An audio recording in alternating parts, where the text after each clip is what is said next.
Hello and welcome back to Joy and Jazz Review. Hi, where we review whatever we deem is reviewable.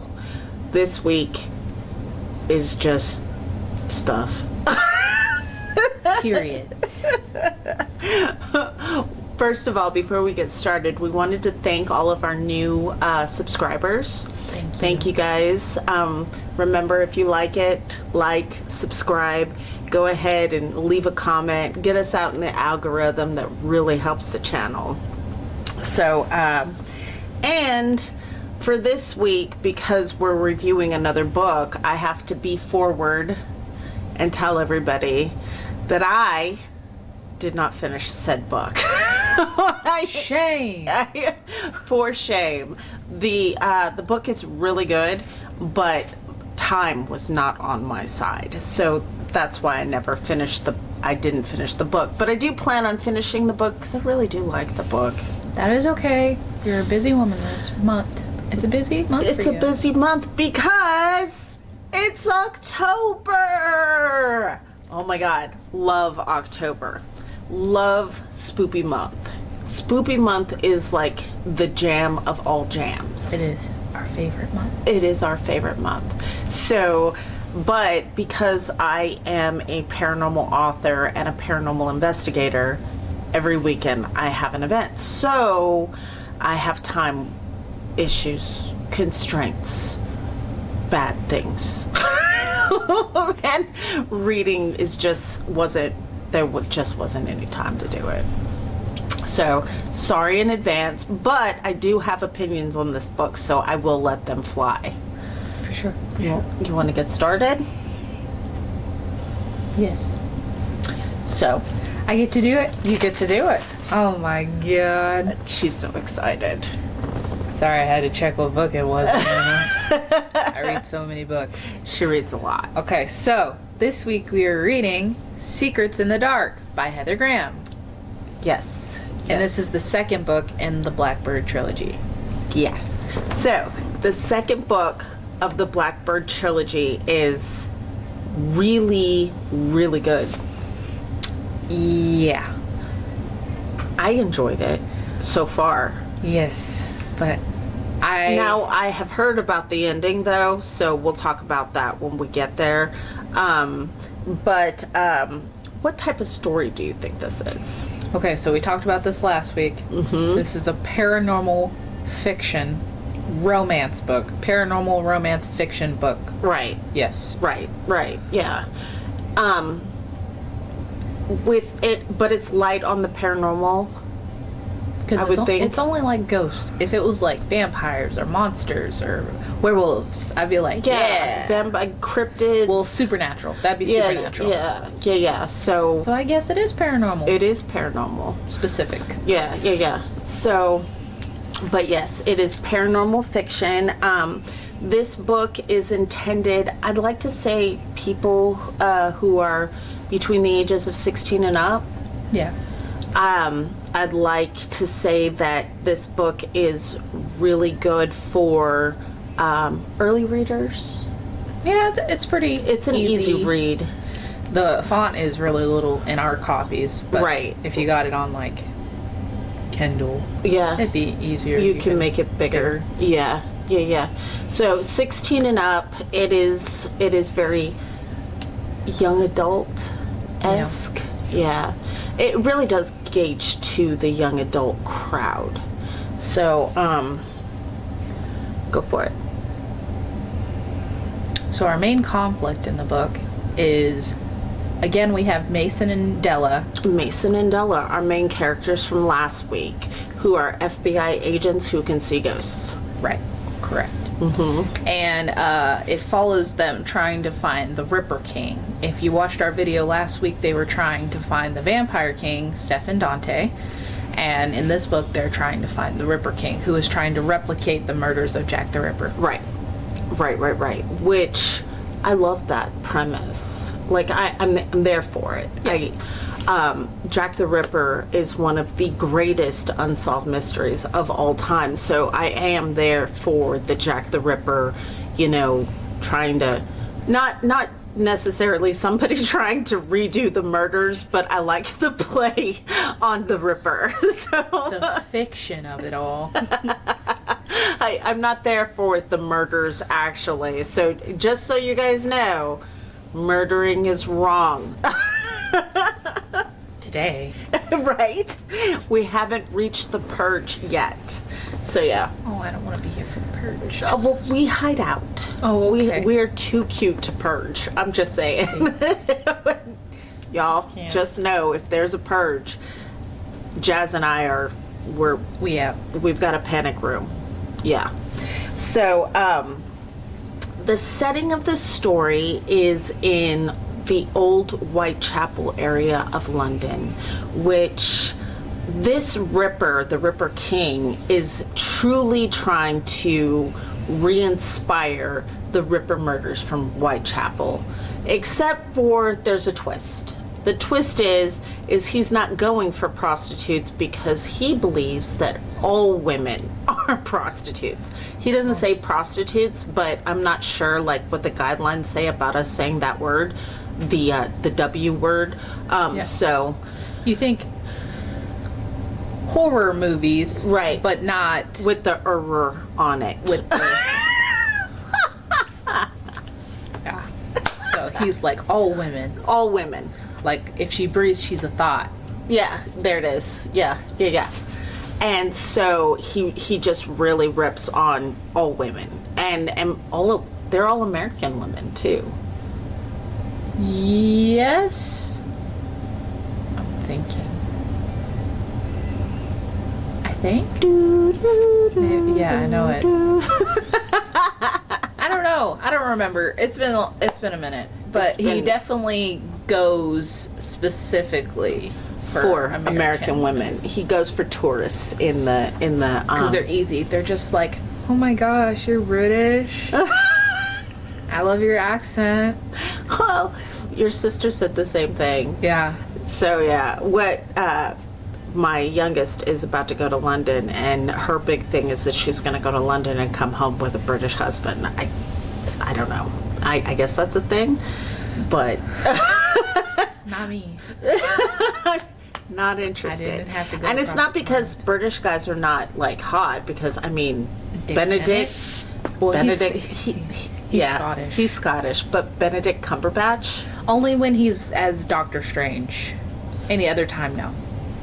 That's not true, because when he was Sherlock Holmes. I don't know. Maybe I didn't like the curly hair. I like the beard he's got going on. He's got curly hair in Doctor Strange. No. Yes. It's like this. And it's cut, but only as Doctor Strange, and he's like... You're like, yes. And I'm just like... Open up a time portal for me. Ew. Sorry. But, British men out there, just know we are attracted. We just don't want to go all the way to London to meet you. As Phil Collins said, you'll be in my heart. Aw. Disney reference. Love it. All right. So, let's see. Did we talk about the inciting incident yet? See, that's tough. That is tough, because there's actually three incidents that happen that incite this whole investigation. So the first is the original murder with the Vampire King in book 1. That's the first. Because he didn't admit to killing in London. Right. But the second one was, and you pointed this out. When he meets the woman in the bar? No, because they were already on his trail by then. I think it was the letters. Oh, right. The letters were the second incident. The whole Jack is back thing. I mean, okay, y'all. Like, while I understand that he wants to bring notoriety to himself, the whole Jack is back thing, he stole it from Jack in the Box. I'm just saying, not that Jack in the Box is going to Sue Heather Graham? No, not Sue Heather Graham sponsor this video, but y'all, Jack in the Box, it's good, just so you know. But anyway, All I think is Jack is back. Jack is back. You slash your bag. Yeah. Yeah. Yes. But yeah, so you have to. It just keeps saying it over and over again. Jack is back. Jack is back. Jack is back. And you're just like. But the third inciting incident is the actual murder of the first girl behind a pub. You remember last week when we were talking about how pubs are probably safer than bars? Yeah, and then all of a sudden, these women are just getting killed in alleys beside the pubs. They're just like, yeah, go out for a quick drink, and then the next thing you know, you're dead. You're dead. So we would like to rewind a little bit and say that bars and pubs are about the same at this point. At this point, they're just as dangerous. And they're like very like vicious murders. Yes. Like he like cuts their throat, strangles them first, cuts their throat till like there's just like a little sliver left. Yeah. But their head is just like dangling. Yeah. And I'm just like, it's crazy. Yeah.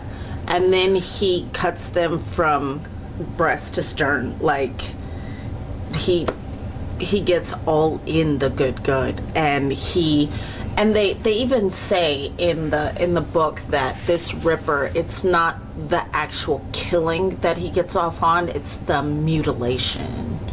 So it's the unaliving is just a product to what he wants to really get into, and it's the mutilation. Right. So, yeah, those were the three inciting incidents. So, our main characters again are Della and Mason. But we get a better glimpse into Edmund Taylor. Your favorite character. I love Edmund Taylor. I think he's fantastic, and he just has so much more like input to his knowledge on the Ripper himself. Because I mean, I guess in London, if you're gonna work for Scotland Yard, like you have to know the Ripper murders. And they have all these tours and stuff. And Yeah. like, it's really big with Americans. Yeah, well, because we're very bloody. We had our own Ripper here, sort We're just of. like, Yeah, our first serial killer was H.H. Holmes, and he was a very Ripper-esque as well. So, yeah, we like that kind of stuff, you guys. I know you guys are all watching like serial killer documentaries and stuff like that, just eating popcorn, just eating it up. We're Americans. That's what we do. her legs were cut off, her arms were cut off, and you're just like, yeah, that's crazy. Damn, that. But we're Americans, so, you know, American on. But, so we've got three major characters, and our major ghost is Abigail. Yes. Abigail is our ghost in this book, because Gideon couldn't get across the pond, so they didn't Staying in Louisiana. Yeah, he's chilling in Louisiana. Now they do go to Louisiana. Like, here's the thing, you guys. Jet fuel is expensive, right? And they get a call, and it's the criminal psychologist, and he's like, "Hey, you guys need to get over here to Louisiana." And they're in London. And they're like, "We gotta go." Jump on a plane, and 6 hours. The time difference thing really messes with me, though. Yeah. Like, it seems like they jumped from London to America, had to sit down with Stefan Dante, had a whole like conversation with him, got back on the plane, and jumped back over in one day. Yeah. Yeah. You know? And then even when they have the other agents come over, They're real quick. they're real fast about it. And I was just like, that is not That is not how that works. Where is the time on the tarmac? Like, you're waiting on clearance to take off. Yep. We're leaving. And then they're just there. And while I understand that you have to push a book forward, those are the parts that I find are unrealistic. And yes, it is a private jet. And they point out that they have more than one private jet, and how Mason would like not Jackson, but Adam to put in a shower in this private jet. Can't have it all. Right? You got a private jet that obviously goes faster than the speed of light, and you're like, and I can't take a shower in this jet? I'm just like, that is unrealistic to me. The time is unrealistic to me. So it's Edmund and Della and Mason on the jet. On the jet. And one thing that bothered me is her calling Edmund Edward on accident. Yes.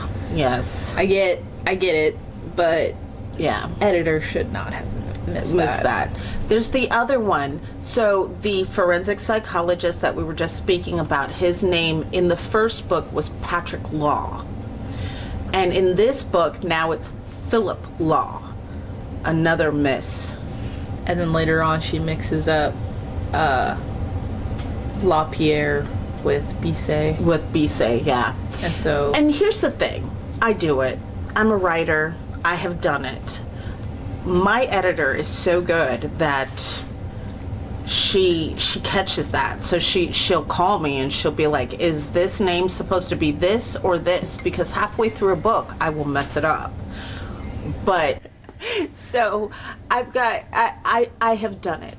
But when you have a publishing house, as Heather Graham does, and you have the ability to have an army of editors at your disposal, why didn't anybody catch it?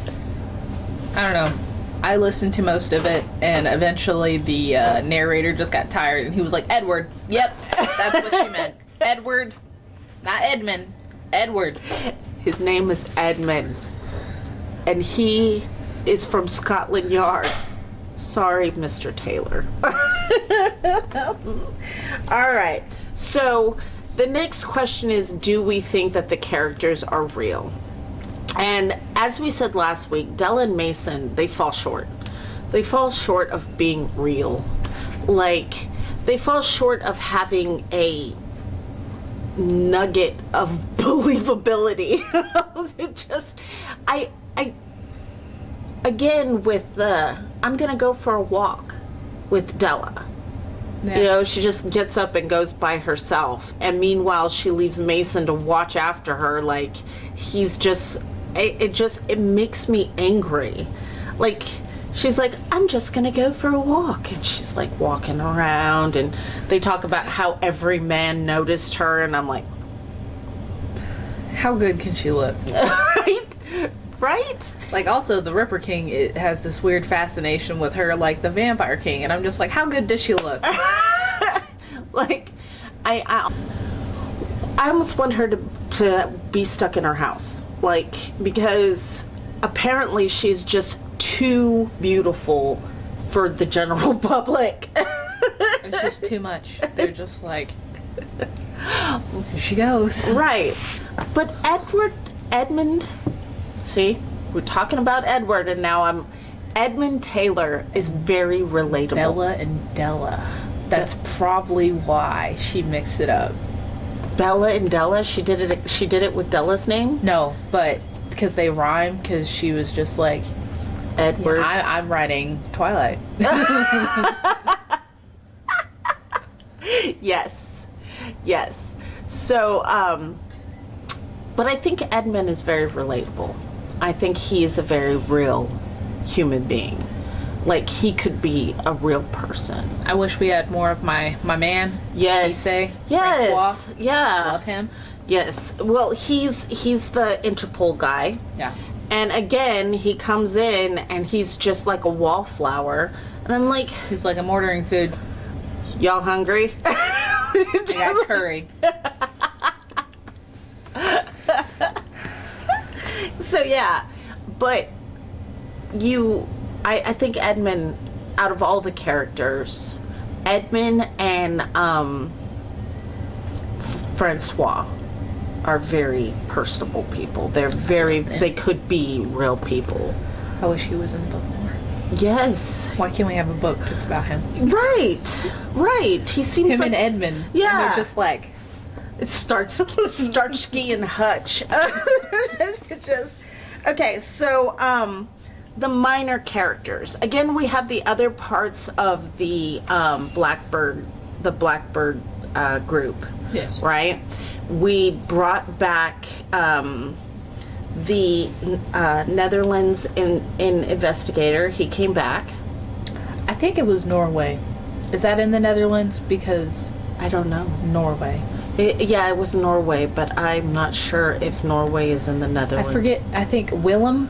Yeah, was Willem. it Willem? Mm-hmm. Was it Willem? It was. Am I thinking of Willem Dafoe? Because I recently found out that his name is not William. No, it's Willem. Yeah. I didn't know that. Sorry about that, Mr. Dafoe. My daughter is uneducated.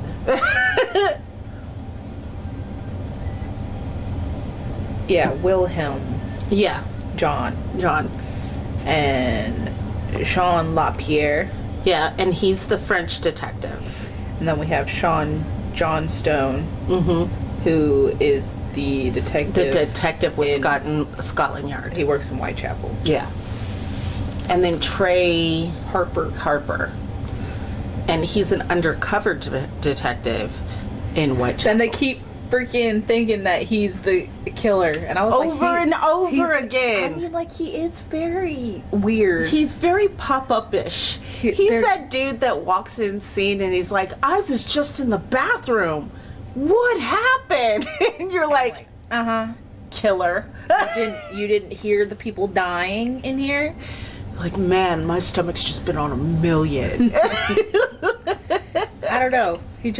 I don't trust him. I didn't trust him. I was just like, he's the killer, obviously.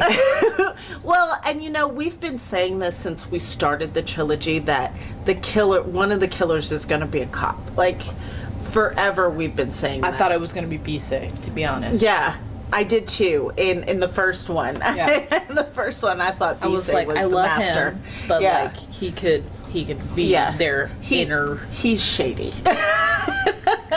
The inner workings. He works for Interpol. Yeah. But guess what? It wasn't. And in this book, again, it was not. So, the story again is being handed off back and forth between Mason and Della. Which Della's character, like, I don't even know how your dad puts up with me, because she reminds me of something I would do, but I hate her. So I'm like, Is she insufferable? she is Jasmine's been reading, y'all. She got big words like insufferable. But yeah, she is. She's not relatable. She's not. Well, you relate, but she's not relatable. Yeah. So just so y'all know, you can't relate to me because I'm insufferable. She's their main character. Yes, I'm the main character. I really just don't care for her. She's like, I'm just gonna go off and do what I want to do. Right. I'm sure everybody else will make sure I'm safe. Yeah, exactly. And I'm just like, that is so the assumptions that she makes, and everybody just falls in line and acquiesces, and I'm just like, Della. yeah, Here to the most serve. beautiful woman in the world and an FBI agent. She. So yeah, but Mason also kind of makes me mad in this book, because again, we've got the torn, like, He's all rugged.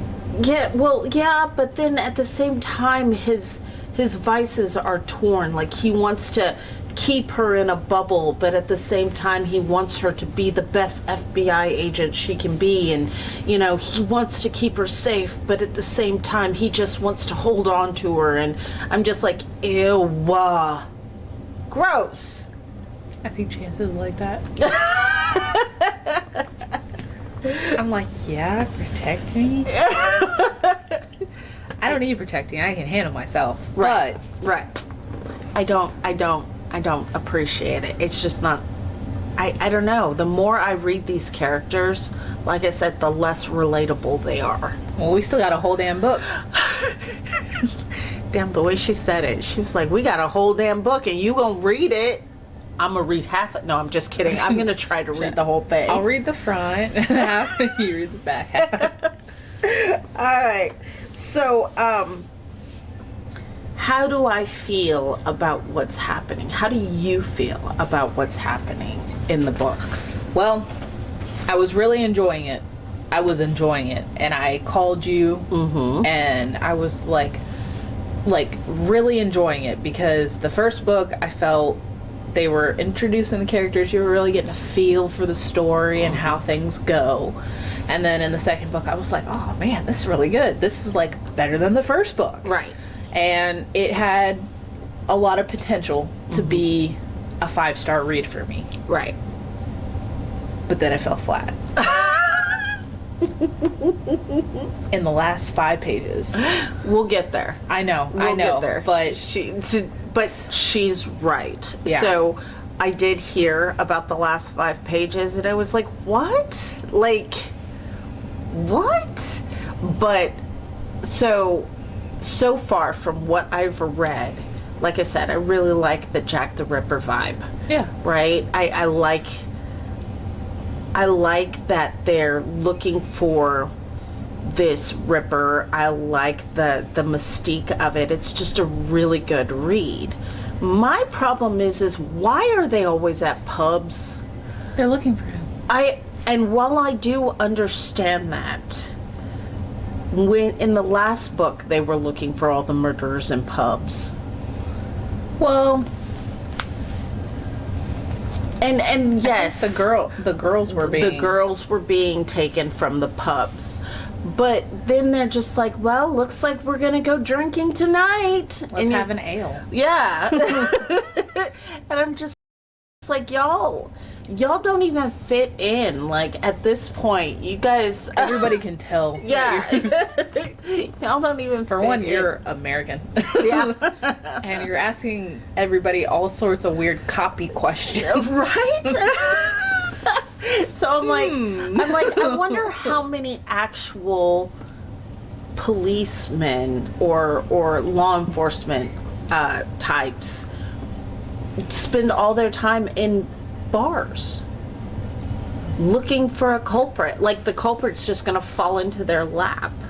Well, one of them ended up being, I don't know if you got that far. Yeah. Yeah, one of the guys they interviewed ended up being with the Ripper. Yeah. Yeah. And he tried to get Della, and Della, like, elbowed the crap out of him or something. The flying elbow, you guys. Apparently it works. At least when you read it, it works. I've tried to flying elbow somebody, and the connect just goes flat. See? So just so you know, if you're going to flying elbow somebody, try the face. Just in the face, okay? So, what do we think about the choices? I don't know. I feel like they made good choices, and then, like, the last chapter was just, I'm not trying to say for, like, how it was written, how, like, the story fell flat, but I mean, like, obviously they made bad choices, because, like, for one, they ate poison curry. Y'all, watch out for your curry. They knew that the Ripper King was watching the house, knew where they stayed, and they still ordered out. And then Della is like, well, I found all these tunnels, I think, in like different shops and stuff.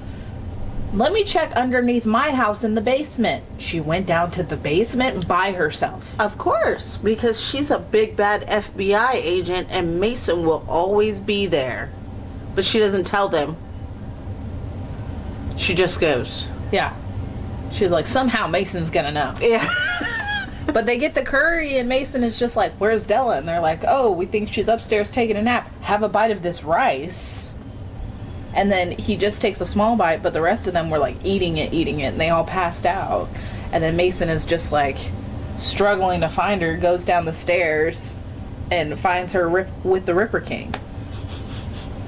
See? Heather, we love your books. We do. They're good, yeah. I feel like she wants to wrap them up too quickly. She's just over it. She's like, I'm over this story, on to the next. Yeah. I feel like and by the end, she's just ready to wrap up the story they so all lived quickly. Happy. Yeah. So, on this book, what do you think? What was your star rating? Because you've already rated it. Yeah. Am I reading wrap up? Which, watch out for that. That'll be coming this week, actually. I rated it 4 stars. The first book I rated 4 stars too, but maybe I would say 4.5 or 4.25. But it had so much potential to be a 5-star for me because I was really hoping the Ripper King would take Della, and then in the next book Mason would have to spend all the time trying to find her, and it would play into his like fear of losing a partner. Right. And it just, I wish it ended up like that. I would have been like on the edge of my seat. Let me get it in the next book, which I've started the next book and I just can't get into it. I'm trying. I really am. And I feel like if it would have gone the way that I wished, then I would have like immediately picked up the next book. That's probably why you're having such a hard time, because it didn't go the way you thought it should have gone. Not that it wasn't good though, and it just, yeah, I don't know. I need to buckle down. Right. Right. So, I've read half of this book. Mind you, I do know the ending, so I'm with her on the 4, maybe 4.5, because like I said, I do like the Ripper angle, and I do like the fact that they're tunnels, and you know, there's all kinds of ways for this Ripper to get at them, and I like this bad guy. I really did. He is a better bad guy. He is a better Stephen Dante. Yeah, he is a better bad guy, and so I would probably give it a 4.5 once I finish reading it. Okay. But yeah, I did like this bad guy better than I liked Stephen Dante. He wasn't as petulant. He was just a really good bad guy. He didn't I think it's that he didn't talk much. Yeah, he didn't. There wasn't a lot of, he was very down to business. He was like, I'm a doer. Yeah. I'm killing these thoughts. That's right. Left and right. It just slash it. And I think this bad guy was really good. Now, am I looking forward to the next book? No. No, I'm not. But we're gonna get it. We're gonna do it. But I am not looking forward to the next book. And if you guys want to know why, tune in next week. But I hope somebody dies. Yes. Like, not Mason or Della, because they're main characters. Right. But I mean, somebody else. Yeah, somebody's got to die. Not nobody's. I mean, somebody... These people that I don't care about. You know, that's the one thing, right? That's the one thing that I learned as a writer, was if you have a super beloved character... Like Tracy? Yeah, kill him. Because it broke me up. She was torn apart. It brings an element of feeling into a book. You know, you get into this character. This character is wonderful. This character has all the dimensions, and then suddenly they're dead. And you're like, no. I would sad. I was sad. But yeah, I learned that and it's something that Stephen King said. He was like, if you have a lot of people, kill them. He was like, kill them, kill the most popular one, and keep going. So, just so you know, if you're an aspiring writer, kill somebody. Just not for real. Fictionally. Yeah.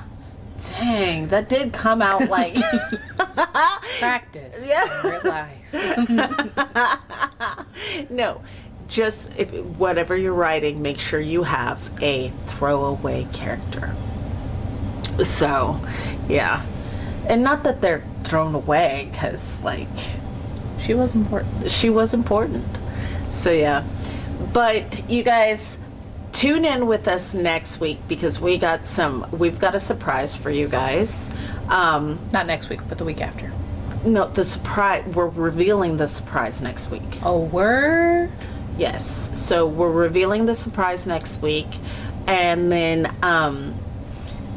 go ahead and hit that like button, hit that thumbs up, and hit that share button, and let's get us out in the algorithm. What do you think? Yes. Any closing words?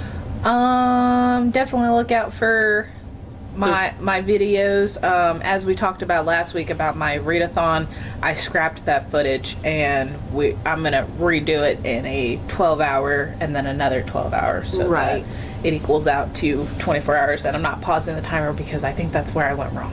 Like you pausing timers. Because I had to take a lot of pee breaks. Yeah, but you can carry the book with you while you're pee breaking. Yeah, I think it'd be better because I have Kindle Unlimited now, so I can like take the phone in the bathroom and Right. read on my phone. Right. So you guys keep an eye out for that. The reading wrap up is coming. It'll be here on Tuesday. And then this video will also be released on Tuesday. Hopefully. Knock on wood. Here's to hoping. But thank you guys for joining us again. Hit that subscribe button, and we'll see you guys next week. Bye. Bye.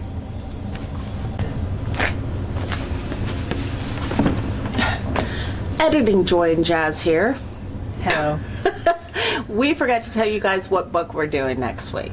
So next week we are doing Cursed at Dawn. And Cursed at Dawn. this is the final book in the trilogy. Yes. And it is by Heather Graham, another Heather Graham book. So we're not looking forward to reading this book, but we will read this book. What? Yes.